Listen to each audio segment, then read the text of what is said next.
Okay, the third talk of this session will be given by Dr. Sandberg from Oxford, and has a very interesting title, From Thought Experiment to Brain Hacking, Science Fiction and Transhumanism. Thank you. Thank you. So, my story begins, assuming I can get this to actually change the slides. Looks like I might have to do it like this. My story begins over there. That's where I grew up, on that street. I lived there for 34 years before moving to Oxford. This is a suburb of Stockholm in Sweden called Hagalund. Blue high-rise building. I was living in one just to the right of the frame. And in the 70s, it was very boring. So fortunately, there was a local library, and I read all the science fiction there. Like P.C. Jersey's En levande själ, A Living Soul, which is an autobiography of a brain living in an aquarium and its adventures in the lab, which is trying to escape. It has some problems escaping. And then there is Dennis Lindblom's Frosten's Barn, The Children of the Frost, which starts with an environmental change leading to an ice age, and is the story about survivors living in underground complexes, first trying to survive, then develop an ever more advanced technological civilization, which eventually starts manipulating not just the people inside itself, but start considering changing the universe and history. And of course, all the classic science fiction, from Jules Verne to H.G. Wells and so on. And then at some point when I was a kid, I started to wonder, what about making this real? I realized that it's nice to read about this to make the suburb a bit more entertaining, but wouldn't it be even better to have a starship? So how do I make a starship? And at that point I realized maybe I should go to the physics and mathematics shelves, because probably that's where the information on how to make starships are. After a while I realized that nobody has actually that information yet, you need to discover it. So I started, of course, on my academic career and ended up trying to, if not build starships, at least learn the required mathematics, science, neuroscience, to get all these science fiction dreams into reality. Indeed, to link to the previous talks, I actually spent quite some time in the 90s doing virtual reality, which required a bit of more of a Silicon Graphics mainframe, and we had an amazing room about this size where you could stand in a 3D virtual environment, and it didn't update as quickly and nicely as it would have if it was running on a modern smartphone, of course. So, this is a bit about a story about trying to take science fiction, make it real, and how we might shape the world that way. So now I'm over at the Future Humanity Institute in Oxford. So we're part of a philosophy faculty. Although I'm trained as a computer scientist, I'm now officially a kind of philosopher, or at least they're paying my salary. This is an area where we're trying to think about literally the fate of humanity. Where are we going? What really matters on the largest possible scales? What can we become? And what are the threats facing our species? And how can we even think about these really weird long-term questions? And then you can start thinking about topics we have been dealing with over our 10-year period. We've done a lot of work on global catastrophic risks. I'm working on a little paper about nuclear war right now. I have another one about how to estimate the probability of getting black holes, strangelets, or other nasty stuff out of particle accelerators, and why the safety review actually was wrong at the Large Hadron Collider. We've been generally investigating emerging technologies that might change the human condition. I've written a really big report about the technical requirements for scanning human brains and turning them into software.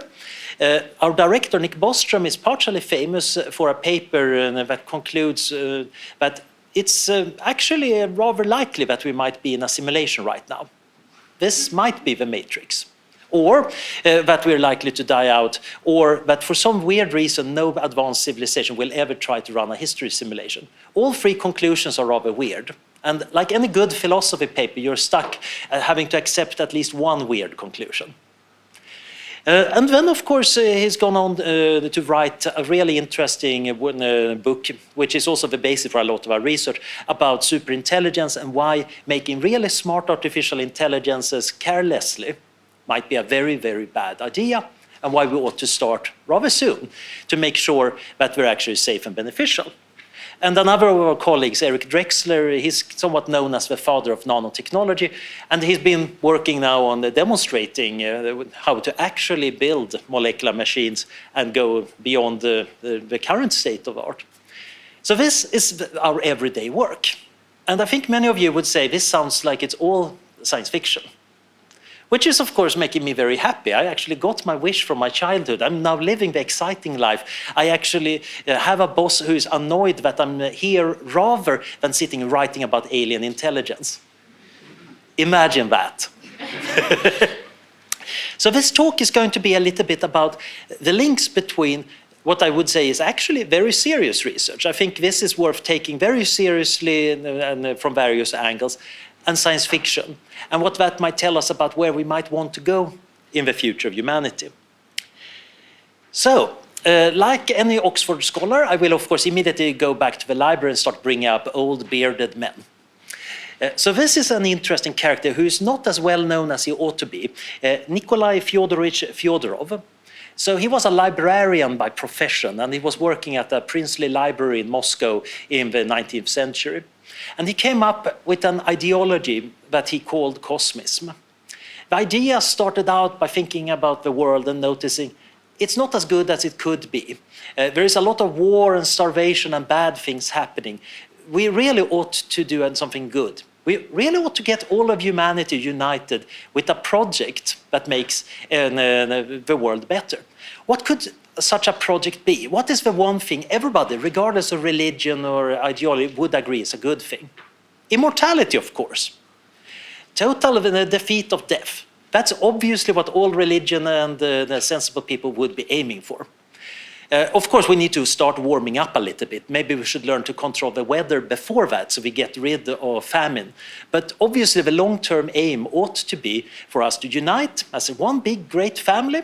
Remember, this was very much based on his particular Orthodox Christian view. He had a very particular view how the family, the Holy Family, should be reflected in our relationship to each other. So we also have obligations to our ancestors who are currently dead, but if we could resurrect them, then we can pay them proper filial piety. So he built this system, and he would probably have been a bit of a footnote in history, yet another Russian with weird ideas. But he had some friends by name of Dostoevsky and Tolstoy who were at least partially influenced by his writings. They did not necessarily agree with him, but some of the ideas actually show up. He also happened to have an intern who later became a school teacher by name Konstantin Tsiolkovsky. And one of the things Fyodorov pointed out was, once we start resurrecting the dead using advanced technology as God wants us to do, we're going to run out of space. And actually, some of the atoms of the dead probably have dispersed into space. So Tsiolkovsky, inspired by this, realized, yeah, we probably need a good way of getting into space. Let's solve the equations of motion for a rocket. And he actually developed the ideas for rocketry, multi-stage rockets, the idea of making space stations orbiting planets and rotating to get artificial gravity, and so on. He's very generally regarded as the father of astronautics. He also wrote some kind of early science fiction that was spread around, popularizing the idea that going to space would be a good thing for mankind. This vision of going outwards to not just give us access to other planets, but actually as a kind of spiritual quest to improve ourselves. Then, of course, there was another guy, Sergei Korolev, who came a bit later, very much inspired by Tsiolkovsky. So he was the chief engineer of the Soviet space program. He also felt that we need to go to space. And when he convinced the Red Army that missiles are quite useful, and once he got to build missiles, well, rockets could be even more useful. And eventually, we ended up with his protege, Yuri Gagarin, actually going to space himself. So here we have 4 small steps from a slightly eccentric librarian over to a guy who's actually the first human in space. By this point, of course, the grand vision of going to space had lost a lot of its religious overtones. The Soviet authorities were not that keen on the idea that God wants us to go to space. No, dialectical materialism means that we will go to space. And once we meet the aliens, they will be communists like we too. But the vision exists still to this day. There are actually real cosmists in the world who actually do think that we have a religious or some other spiritual reason to go to space. And this general idea that we ought to do that for various reasons still exists.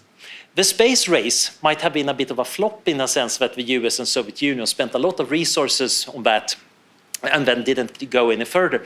So we have a lot of space advocates who were rather depressed for a long time until this guy showed up. And of course, Jeff Bezos and some of the other Silicon Valley billionaires. It's also interesting to notice that why does Elon Musk want to retire on Mars? Well, he's aware that we're rather fragile on this planet.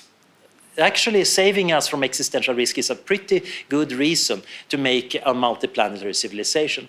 And of course, this week we had another rich guy together with a somewhat famous British scientist make an announcement about a project to send small probes to other solar systems at very high speed. Now, if that actually, so to say, gets off the ground, at least we're going to have a very good tool for exploring our own solar system. So things seem to be moving. If you're a pro-space person, you will be rather optimistic and happy these days. Of course, there are these interesting ties between people and their ideas, and I like to trace them. Sometimes they're a bit surprising. For example, H.G. Wells showed up early this morning, and he's not only known as a great science fiction author, he was also a founding father of future studies. He actually wanted to develop a science of prediction. The problem is, of course, how to do that well turns out to be a very tough thing. But you can do scenarios like he did, and you can use that to push certain agendas or ideas into society. You can try to develop better ways of doing forecasting. And people have done that ever since in the future studies world. It's just that the rewards don't go to the people who make the best forecast, but the most entertaining ones. Which is, again, an interesting overlap, unfortunately, with science fiction. One interesting thing is, of course, that sometimes people come up with interesting little ideas. So J.B.S. Haldane, a rather good and slightly eccentric biologist, he gave a really nice talk to a Cambridge club in the 20s, Daedalus, or Science of the Future, where he was thinking about what can we say about what the future of science is going to be. And he pointed out that right now physics seem to be doing awfully well. There are this quantum stuff and that Albert Einstein guy in Germany. Things are really happening, and this century is probably going to be the century of physics. But next one is going to be the century of biology. He pointed out that given what we have currently figured out in this modern 1920s, we're starting to change breeding of organisms. We're going to learn how to control biology more and more. And that is going to lead to a world where biology is going to be a cultural artifact just like our physical environment. And that's going to lead to a lot of interesting reactions. He pointed out very accurately that many people will naturally be totally disgusted by biological innovations. If somebody does a physical innovation, people typically say, that's blasphemy. Some god is going to be against that. But if you do a biological innovation, that's perversion. That's yucky. He got the yuck factor down pat in 1923. This is also an interesting case because that book then circulated around and people reacted. Bertrand Russell wrote a critique named Icarus. Another really interesting sequel was J.D. Bernal, an Irish crystallographer who wrote this book, The World, the Flesh, the Devil, Three Enemies of Man's Rational Soul. In this book, he was also thinking about what are the limits of what we can do. And he pointed out that, especially in the final part, that, well, once we mastered the material world, we're probably going to go into space. And among other things, we might need to build new space habitats larger than planets. And we probably need to upgrade our biology because it doesn't work very well in space. So we might want to replace parts of our organisms with artificial parts. And basically, he's describing cyborgs. And again, this is happening in the 1920s. I think the dates are actually wrong here on my slides, but who cares? You can look it up on Wikipedia.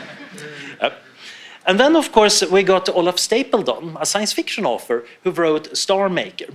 First he wrote Last and First Men, and then later Star Maker, the sequel. I don't know how many of you have read them. Anybody? Oh, you should. They're in many ways the most dry science fiction novels ever written. So in many ways, it's almost like reading a textbook. They have well, kind of a protagonist, but that's just an excuse to call it a novel. The Last and First Men is essentially the history of how our species destroys itself because of climate change and running out of resources, because of course coal is finite. We will eventually run out of coal, and that's what you need to run a civilization.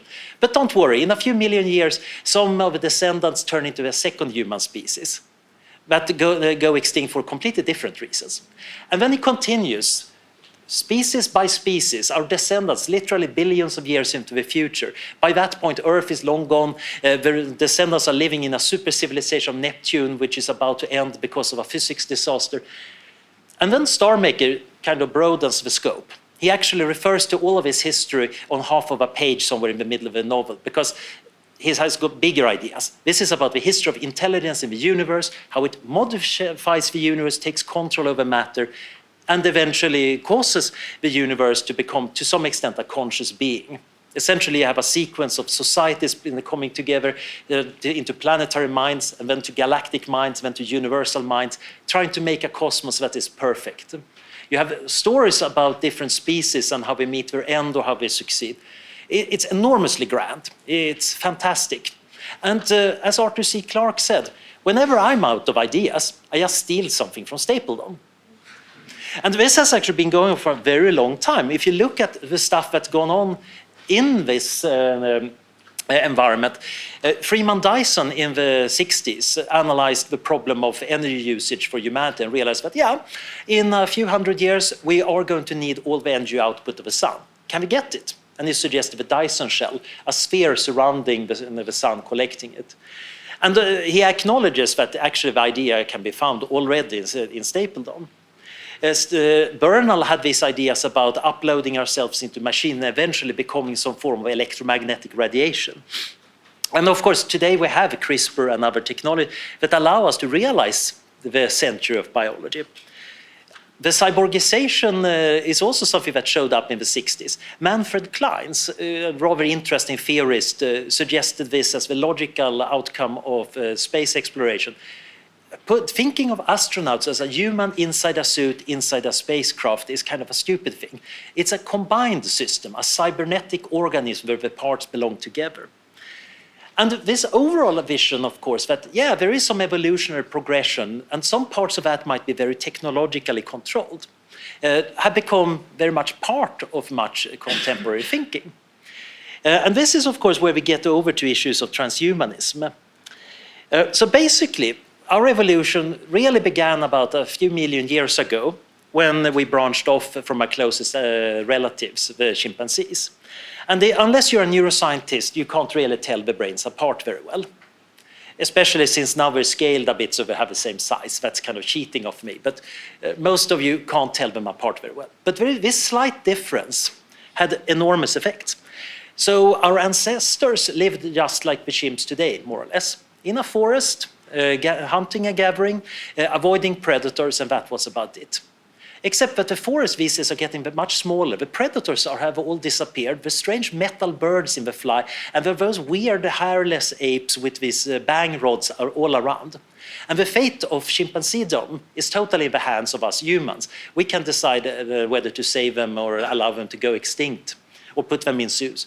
Meanwhile, we are found in all ecological niches or inventing entirely new weird ecological niches like cities.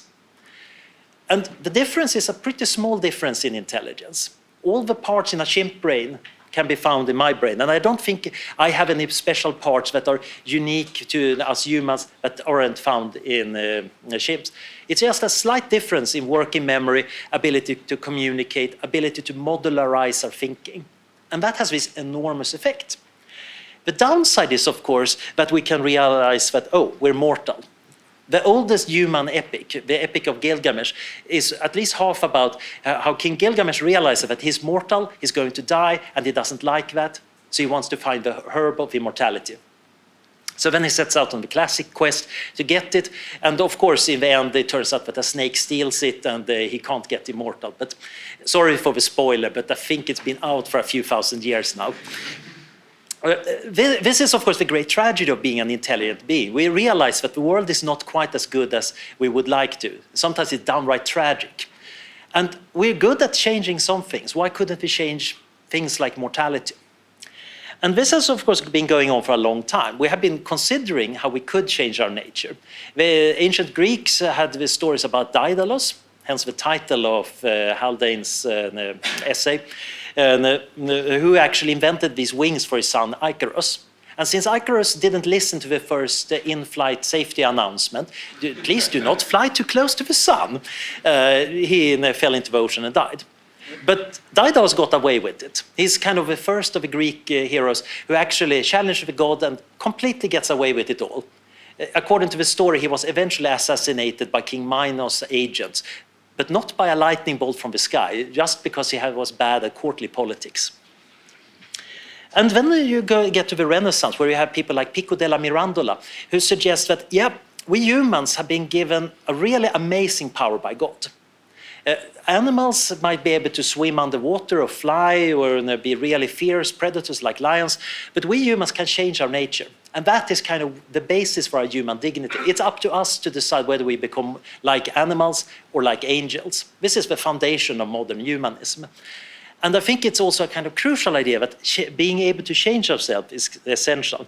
And then, of course, in the Enlightenment, we started to figure out how the universe worked. And yeah, let's make use of this to affect all things possible, as Thomas More said, to actually that was Francis Bacon who said that. Essentially, the aim of science is to be able to control the material world and make it good for us.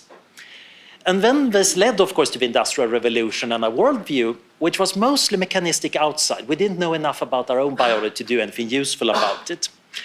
Eventually we did, and got into some somewhat scary territory, partially because there was still a very strong idea about central planning. If there is a good future for humanity, somebody needs to decide on it and force everybody in that direction. So as one interesting response to the Second World War, that was also, again, a turn outwards. Yeah, biological innovation was a little bit too scary, but space, wow. And this is, of course, where the Cosmists and Korolev and Gagarin and the others really get in on the game. And we had this future of streamlined spacecraft and people in cool leather jackets standing on the pad. But then the pendulum turned again. In the 60s, you got the psychedelics and drugs, and people started to realize that actually the final frontier might not just be out there, it might be in here too. Timothy Leary started out as a fairly normal psychology professor, if there is such a thing, and then became the guru of LSD. But it's interesting to note that in the 70s, his slogan was "Smile," with a little square over an eye. That is space migration, intelligence increase, and life extension. What's the point of using these drugs? Well, we want to become smarter, more creative, better, and live longer and have a really awesome life. So the transhumanist movement comes from this background. And I'm using this in a very loose sense because quite a lot of people hold some of these views without calling themselves transhumanists or even thinking that they ever want to associate with those crazy people. But the basic idea, I think, in transhumanism is that the human condition is not unchanging. We can mess with it. And it's probably worth questioning a lot of things. Why do we age? There is a mechanistic answer for that. But also the question, should we age? If we could change that, would that be a good idea? So getting back to the discussion we had earlier today about genetic enhancement, there might be possible practical changes that we might want to consider. Another interesting thing is that if we can change the human condition, the future might be really different from the present. It's one thing if we were immortal, another thing if we were way smarter. And of course, if we could actually change our bodies more radically, we might not be any more humans, but post-human, some other species. Just like Stapledon envisioned his future species, some of them totally dissimilar from us. The fourth humanity, for example, are towers filled with brain material controlling robots on the outside. And it seems like, given that it can be rather good to be a human, there could be good ways of existing as a post-human. So chimpanzees and us generally like bananas, with at least one exception. So chimp might say, oh yes, you humans, you're super intelligent compared to us, so of course you will get an awful lot of bananas. And yes, indeed, we humans are great at getting bananas. We can actually get more bananas than most chimps can dream of. However, we have other things in life.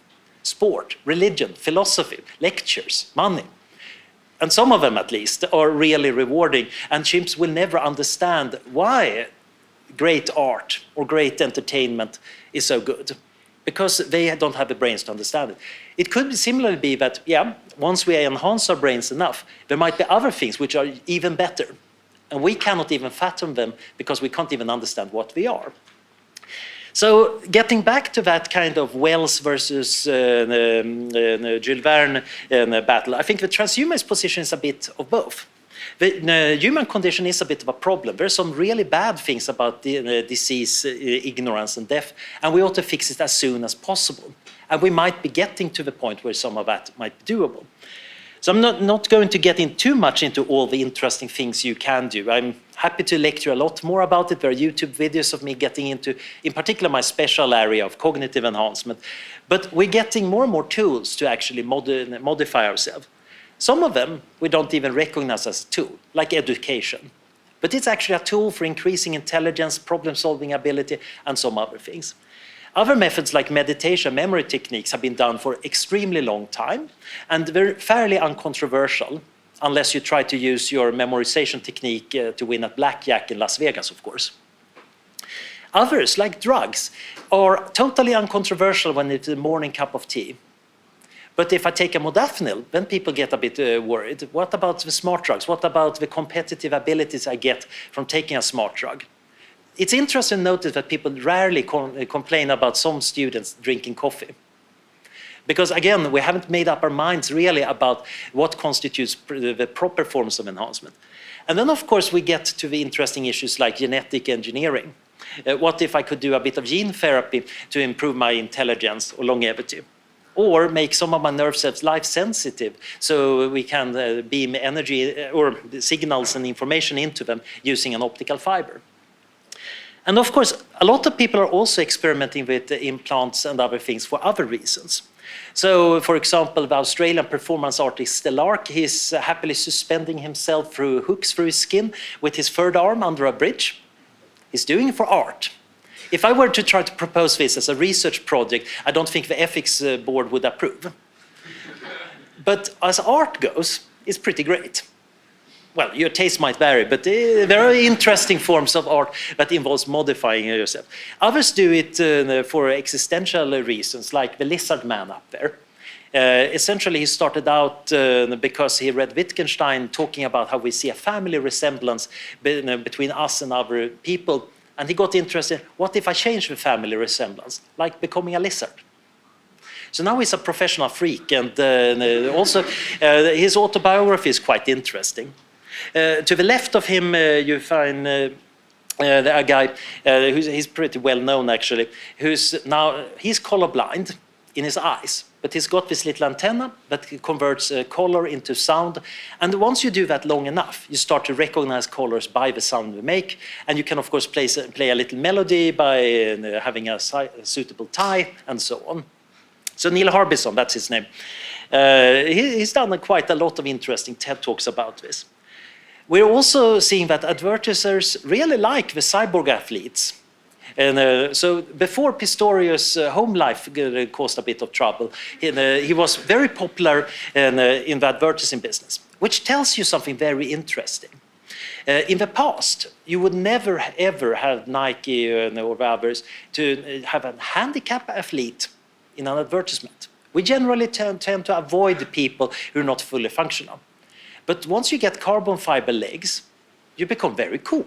In our culture, it's cool enough at least that the marketing executive said, yeah, this is going to make us money, which is essentially what the rational metric for them is. And I think this is a good indicator that we actually reach a point where some forms of modifications are really cool. Once upon a time, if you got a prosthetic arm, it was something you hid. And quite a lot of them also didn't look very appealing. Now there is something called Pimp My Prosthetic, where people color them and make them like into works of design. The functionality is still limited. They're not better than the current organs we have, but people are becoming proud of them in a different way. We're getting to an era where modifying the body actually is not just a bit acceptable, but can actually be rather cool. And this has, of course, interacted for a long time with science fiction.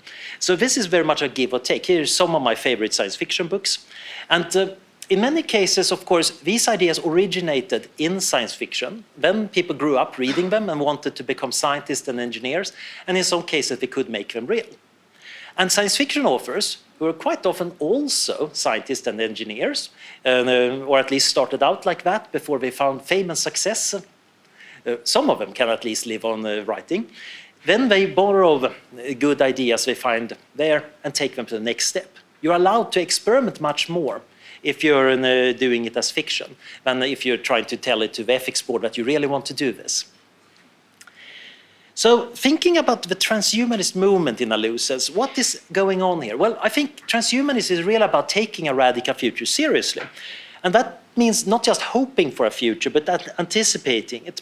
So one part is building really detailed scenarios. So I think many of the best science fiction and best academic papers are taking some possibility and really working out the consequences in a fair bit of detail. So if you think about Moore's law, what is that going to lead to in terms of computing? What is that going to lead to in terms of technological growth? That leads in turn to considerations of technological singularity. I mentioned earlier the work of Eric Drexler, who coined the term exploratory engineering. You can work out how certain technologies could work if we could build them. We can't build them yet, but if we can demonstrate that they're possible according to the laws of physics and engineering, that might tell us useful things. For example, we know fairly well what it would take to build an orbital elevator to space. We can't build it quite yet because we haven't got the right materials and right manufacturing technology, but we can see roughly where we ought to be heading. My colleague Robin Hanson has a book, The Age of M. I put the cover up there. It's coming out now on Oxford University Press, and he loves to hear that I'm plugging it. It's a detailed look at what are the socioeconomic consequences of actually being able to upload human minds. So he's working out this in terms of economics, in terms of religion, love, sex, entertainment, ghosts. Yeah, he literally has a section about ghosts. Some of that is horrifying, some of it is fascinating. He admits it's pretty unlikely that the future is not going to be like that. But now he's worked out a consistent scenario we can use to guide a bit what research we want to do and what we might want to avoid. So taking the future seriously means that you can actually start applying a lot of what you know about the real world to work out its consequences, and that can guide actions well. Another thing you can do is, of course, get inspired both as an amateur or as a professional to do things. So in this science fiction space, the idea of maybe one could preserve life for the future, it's been around since Benjamin Franklin suggested that maybe you could just put me in a cask of Madeira wine and then advanced future medicine could kind of bring me back so I could see what happened in the future to America. He wasn't preserved, and I don't think he would be exactly happy with Trump, but the idea has been around for a long while. And in the 60s, people started taking it seriously and actually started real cryogens companies. So I'm signed up. So if I were to keel over, please cool with ice, keep my pH at the assigned level, inject heparin, and ship me off to Arizona. The interesting thing is, of course, that there actually exists real organizations doing this. It's a niche market. It's not that popular for some reason, but it does exist. Similarly, we had, of course, the space movement. That is now turning to space business. Artificial intelligence is interesting because it existed long before we had a science of it. And people were worried about it long before there was a science of artificial intelligence. Frankenstein and the RUR are way older than artificial intelligence. It also led to the motion of getting intelligence amplification technology, which indirectly led to the development of virtual reality technology. And of course, wearable computing. Similarly, in this field of people trying various technologies, you get people like the crypto anarchists, some of which became rather famous through WikiLeaks or Bitcoin. And you have people like the grinders, taking the name after a fictional subculture in Warren Ellis' comic Dr. Sleepless, so who are kind of doing do-it-yourself surgery on themselves to enhance themselves, but also various biotech startups and the maker movement and so on. It's getting easier to innovate in many domains, and people are taking this as a serious chance. Then there is another interesting thing. If you think the future could be radically different, it could be radically different for the worse. And if you take it seriously, you want to avoid that. So I don't think it's a coincidence that among people who've been involved in the explicit transhumanist movement, actually quite a lot of us who are currently dealing with the end of the world scenarios also cropped up. So Nick Bostrom, who's famous as a transhumanist philosopher, also coined the word existential risk and started developing a kind of science for thinking about global catastrophic and the end of the world risks and trying to figure out how to deal with that. If you think that it might be possible to make superhuman artificial intelligence and take it seriously, you might realize, oh, if it acts badly, we might end up in a very bad situation. And for a long while, that was something the real AI researchers were scoffing at. Gradually, the arguments got better and better. So eventually, we ended up with things like the Puerto Rico conference. I'm one of the people around there that kind of agreed that, yeah, there are a few problems we probably need to deal with. We're going to hear more about that, I guess, in the panel discussion. And then, of course, you have these issues about the whole worldview. So basically, in transhumanism, there is this challenge to the natural order. The science fiction author Greg Egan said that many science fiction stories bring up this fantastic challenge to the way we live, a motherhood statement. And then they go back to mom and apple pie. The best science fiction, of course, burns the motherhood statement and actually challenges the human condition. So transhumanism is quite willing to do that, but a lot of people find that deeply unsettling, and you get into these interesting arguments about what do we want nature to be? What do we want the human species to be? What is the root of human dignity in the first place? Another issue is, of course, our rights to our bodies. How much am I allowed to change my genome? If I promise not to have any children, could I change my germline? And of course, this general idea about doing these proactive, disruptive things, sometimes that's very helpful. Sometimes it leads to disaster. But we also have a society that's very much of a risk society that is worried about that and holds the precautionary principle very highly. The proper balance between this leads to some rather fierce and interesting debates. And I think that is quite necessary. We don't want to just accept some particular account on how much risk we should be taking. We need to have fierce battles, loud arguments in cafes and over a bottle of wine, or for that matter in the European Parliament. So finally, the interesting thing is, while transhumanism, as a very broad movement, has a lot of links to science fiction, both as inspiration, both inspiring science fiction and inspired by it, there are also interesting problems. Because one of the easiest ways of dismissing somebody with a futuristic idea is to say, oh, it's just science fiction. Which, when you think about it, is an amazingly stupid thing to say, because a lot of real things have once been science fiction.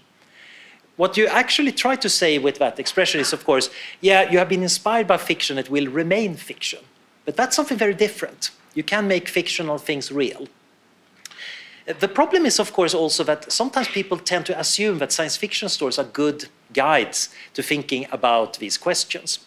So given Frankenstein, hence we should expect robots to rebel. That's kind of stupid. That doesn't work as an argument. Or you might say, yeah, we know that whenever robots rebel, humans will be able to stop them. No, that's because a good story ends with the humans stopping them, at least if it's a Hollywood story. As a short story, you might have an unsettling conclusion where the robots have killed off all the humans and are now very content. So the problem is, science fiction stories have to make sense as a story. And that introduces particular biases about what stories you can tell. Unfortunately, reality doesn't have that level of dramaturgy. It's much messier and quite often ends with slightly pointless points. This also leads to interesting distortions. Whenever we talk about AI safety, we typically start by saying, yeah, we're not talking about Terminators. Guess what every newspaper ever prints a story about our research shows as a picture? Of course, Arnold Schwarzenegger. You can't avoid the darn Terminator. I'm very happy about Ex Machina because finally we get at least another face. It's not just Arnie. We also have an interesting problem. Because things are moving fast and because it's hard to do good popular science, people are sometimes unclear on what is workable or not. So we get a science fact problem. People might believe that our artificial intelligences are more powerful than they are, that our spacecraft are more comfortable and cheaper than they are, or that we can actually do a lot of the genetic engineering we wish for in the present. And this is, of course, even true among many transhumanists who are really annoyed. Why am I not getting those life extension treatments I was promised? The clock is ticking. And the answer is, of course, actually getting medical treatment working is both expensive and slow and very hard to predict. But it also shows that engaging strongly with both fact and fiction, and especially our visions where we want to go, is important. So if I think there is one lesson transhumanism has, is that, yeah, we're in charge of our future. And it could really be cosmic and grand if we play our cards well. Thank you.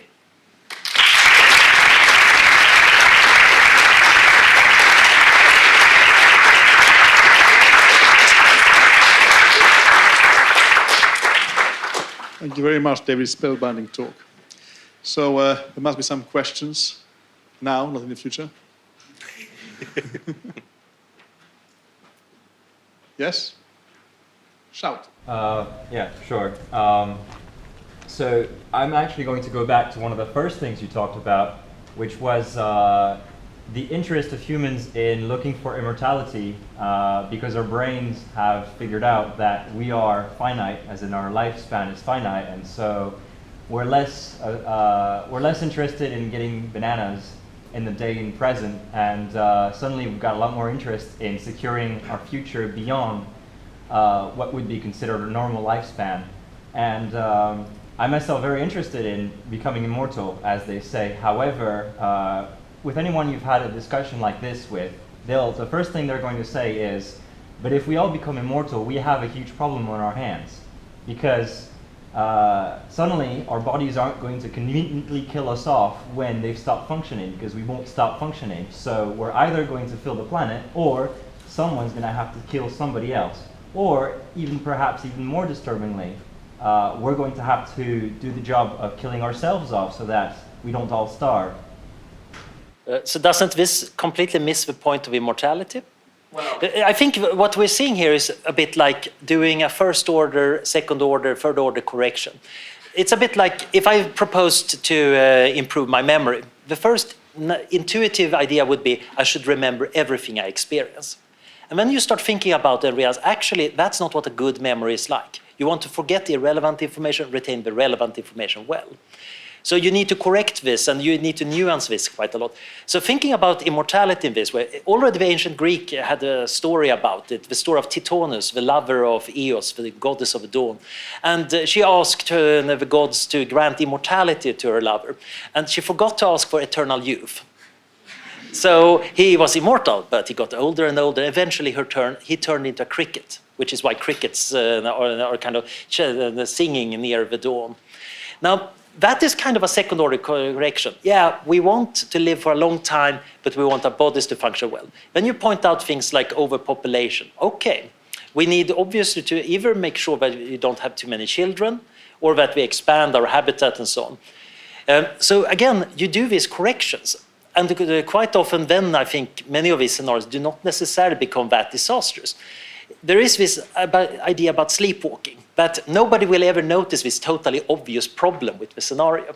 And in practice, of course, we tend to notice problems well ahead. In fact, we tend to notice them so well ahead that many people say we shouldn't even be pursuing it.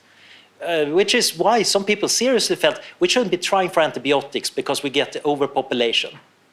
Kind of true, but killing people with infectious diseases is not the solution. So I think many of these ideas have serious and interesting problems, but I think many of them are actually quite solvable problems. Okay. Thank you. Thanks. Do you think that education as like a global thing and access to information and so on is a first-hand solution and this first, like one, for example, a first step towards this like utopian future in which we could handle all these problems? Education certainly removes a lot of problems. It doesn't necessarily solve all problems. Remember, many terrorists are actually fairly well-educated people. It's just that they feel that they have no chance of doing anything sensible because of various other socio-political reasons. But obviously, ignorance is not going to help us. Knowing less generally is not a good thing. And we now have amazing tools to spread the information in new ways. And again, sometimes we're a bit surprising. The fact that smartphones are all over Africa is really good. This is a high-tech technology which showed up originally in the 80s, mostly for yuppies to show off. Indeed, in my native Sweden, the nickname for a phone is a yuppie teddy bear.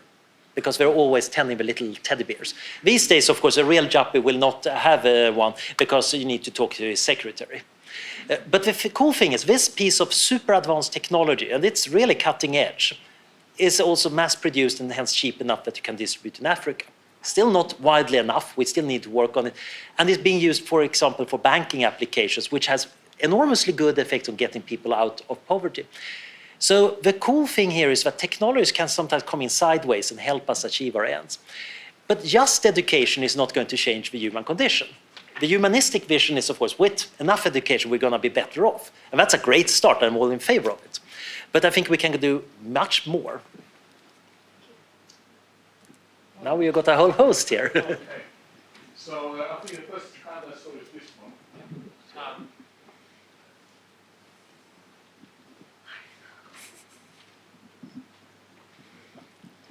So early on, we already touched at the communication between politics and science or science fiction.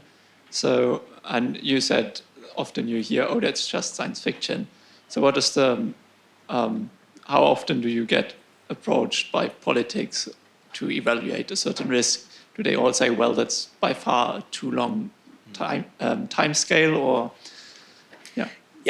Yeah, I think this is a real problem, both in terms that important problems that are sufficiently far into the future are outside the political timescale. So they're not that interested in it. You might actually want to talk to the civil servants because they actually have larger timescales than the politicians. There is also something called the Overton window in policymaking. That is the range of questions you can talk about. So right now, immigration and the European Union are kind of within the window. Climate change is also in. It started out outside, and through a lot of effort, people managed to move it in. So now, of course, it's a very clear political issue. Maybe not as important as others. It depends on the local thing. But if you have something like the problem of artificial intelligence misbehaving, it's way over here. And you need to actually get it into the Overton window before the politicians care about it. And this is a real problem because everybody's trying to get the pet question in, regardless of whether they're important or not. So I think we have an interesting fundamental problem actually as a civilization. How do we do policy making on really long and large timescales? Because it doesn't cut it just having a 5-year timescale for it. There are many questions that are on a 20-year timescale or a 100-year timescale. And we haven't got the institution for that yet. We need to invent them.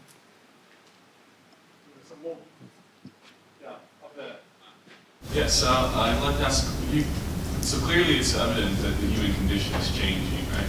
But I'd like to ask, what about like fundamentals of human nature and the idea of this transhumanism, especially if we can do things like, make modifications to our brain and change the nature of, for example, innate reflexes like fear and things that we experience like love.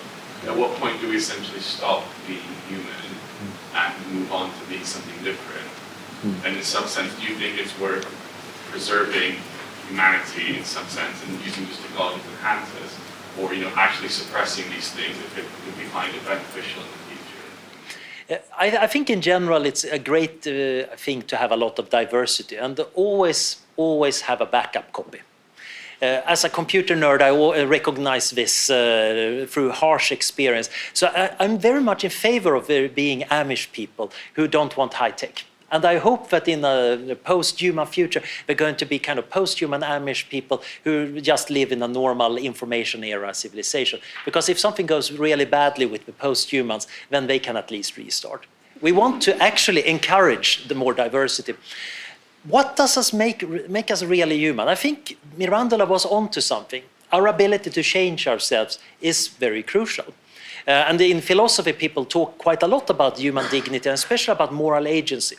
I'm responsible for my actions, even though they're generated by a neural network in my basal ganglia connected to a cortex in a particularly messy way.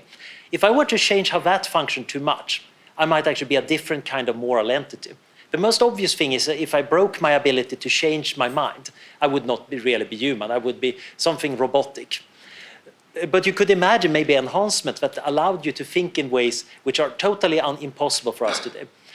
However, I think what we humans care most about is kind of on the emotional level. I've written a bunch of papers about enhancement of love and marriage, and I haven't really suggested any totally post-human forms of love because I have no idea what they would be.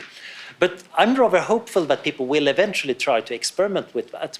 And I think that's totally fine. As long as you add something valuable, and then it's no problem. I'm more scared about the people who might say, empathy, why do I have that? I would make a killing as a businessman if I could make myself a sociopath. Those are the ones I would look out for. Any more questions? There's one there. Just wondering, as obviously a leader in your field, so it's subjective, but if you had to throw your hat into the ring, where do you feel sort of the direction of all these possible ideas, technological singularity, cybernetics, etc., where do you feel that they're going to go and end up? I don't know. So we made a kind of guess at the office about what's the risks facing us, and we ended up with about office guess at 12% risk that we go extinct this century. And everybody we tell that say, oh, you're so pessimistic. But my response is, yeah, but there's 88% chance that we actually do fine. And generally, I think, normally when we envision the future, we imagine the current, and then we add a bit of sleek cars, jetpacks, and maybe some extra pollution. It's essentially the present with small changes. But actually what is happening is that the probability distribution of the future has heavier tail. It gets more extreme. And it's not really ending up in a utopia or dystopia, instead in these weird mixes. So I think some of the technologies that seem to likely to change it, we're getting a lot more smarts into our software. But we might also be able to modify or copy minds. And as soon as you get something like copyable human capital, whether that is intelligent machines or humans uploaded into computers, or maybe some skill chips or something else, then all bets are off, because essentially the world becomes much richer on a much faster timescale. So that's where I would be watching it. Kind of going to space, yeah, that's useful and nice, but it's not as dramatic as anything that has to do with getting extra human capital cheaply. Is there much people within the transhumanism movement looking into the ethical questions of how transhumanism might affect wealth inequality? In the sense that if you could make edits yourself that affected your intelligence or your ability to succeed in life, then the American dream of being born unwealthy but succeeding because you work hard and you're intelligent could essentially be wiped out. Well, that's an interesting question. So there is again, a lot of transhumanists have been arguing about the ethics of enhancements in various ways. And the equality part is tricky because it depends. If it was just a matter of intelligence to become wealthy, why aren't Albert Einstein rich? And in fact, when you look at wealthy people, you find that they're smart. But there are other things that make them successful, like being very driven or a bit ruthless. And of course, having rich parents really helps. So enhancement might, even if it made you smarter, would not be the entire story. Some people have been worried that, well, then the rich could enhance themselves more while the poor wouldn't be able to afford. I've done some economical models of this, and when it comes to smart drugs, for example, the prices are not high enough that this is likely. Genetic enhancement, you might get something like that, except that it's so slow and the rest of technology is moving so fast. So the real question is, if you have a society where people make money in new ways, can we even predict what that is going to be? For example, a lot of artificial intelligence seems to suggest that routine work is going to get automated and social skills are probably going to get more of a premium, which might mean that actually making yourself super smart might not be as important as making yourself super interesting and super glamorous. And we have this interesting problem that predicting what a society does is much harder than predicting astrophysics. We can predict the orbits of the stars in a galaxy quite well, but the behavior of people just in this room is beyond us. We haven't got that kind of science yet. There are also interesting questions about, well, if do we want to have jobs in the future? Maybe we should just have a guaranteed income everybody lives off, and then you tax the AI-run autonomous corporations. Which sounds nice, except that I don't know whether the economics actually works out for that. So it's an unsolved but a really interesting problem that a lot of people are talking about.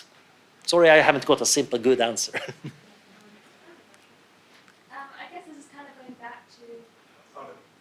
Sorry, I guess this is kind of going back to at the beginning of your talk when you're talking about yourself, growing up in this small little town and just kind of reading all the science fiction you can get your hands on. And, you have these big ideas about wanting to build a spaceship. So right now, what sort of human augmentations would you like, if it was possible? Yeah, well, better time management skill. Yeah, I think I would like that too. Seriously, if I got an offer for a pill for that perfect memory versus a really good course in time management, I would take the time management course, because different people have different needs and for enhancement. I need to organize stuff better, and I'm hopeless at that. I'm getting distracted at everything. And yeah, maybe I could take an ADHD medicine to focus a bit more, but I know that's not really the thing that I need. It's generally figuring out the bottleneck in your life is kind of a useful thing to do. Because if you fix that, then you get much bigger effect than if you fix something else. So when it comes to enhancements in general, yeah, I got rather good. I might dream about a direct interface to Google and Wikipedia in my head. But what I think I would really benefit from probably is anti-aging, because I'm getting a little bit long in the tooth. But in general, I think we're on the right path. But generally what we should aim for is probably wisdom. Not the intelligence, which is the ability to solve problems, but actually recognize what problems you want to solve. You can call that intelligence about intelligence, and much harder to get than just being smart. Okay, I think there will be as many questions as people in this room, perhaps more. So it's perhaps a good thing. One more question? One more. Okay, one last question. Please ask last question. Yes, one. You. You are the last one. With regard to the whole existential risk thing, what do you think the balance should be between kind of funding and pushing people to think about the risks that we kind of can think about and know that kind of might happen, and things that kind of might happen but we don't know about yet? Like, yeah. Yeah. So it's much tougher to think about unknowns than known risks. So you need to put in special kind of people and special effort on that, and they tend to be under-researched. So I think more effort is needed. But overall, of course, our civilization as a whole have been ignoring existential risk to a rather large degree. And I think in general, we could do a much better job of it. Because there are these everyday risks that happen all the time that cause a horrendous loss of life. If we think about traffic and aging, they're obviously things we ought to be making much safer. Then you have these rare events which might be bad, like pandemics and nuclear wars. They are nice because people are actually working on them, although maybe not working enough. Then you have the long-term stuff our political system is bad at handling, like climate change. And then you have these weird tail risks. And I think the solution is institutes like ours. You don't necessarily need to have thousands of researchers work on it, but a few hundred working on them, nibbling away, trying to figure out what can be figured out so we can make a smart policy. And typically, the amount of progress you can do on any field when you work on it is a kind of convex curve. It looks like a square root or a logarithmic curve. It goes up much fastest at the first time. So if nobody has ever studied a question, the first guy or girl who studies that is going to increase the amount of knowledge infinitely. So having people going broadly and looking for stuff is a great start. Then we can start thinking about where we actually want to put all the money because we discover something unsettling. So Anders, I think the reaction of the audience says everything about your talk. Thank you very much. Thank you.